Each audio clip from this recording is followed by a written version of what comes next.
高跷横。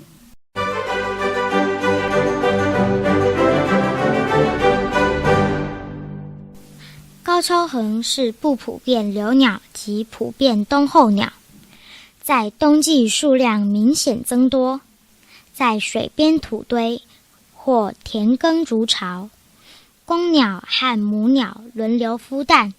共同喂食。雏鸟为早熟性，破壳后羽毛干了就会自己啪啪走，但是亲鸟会在雏鸟附近保护它们。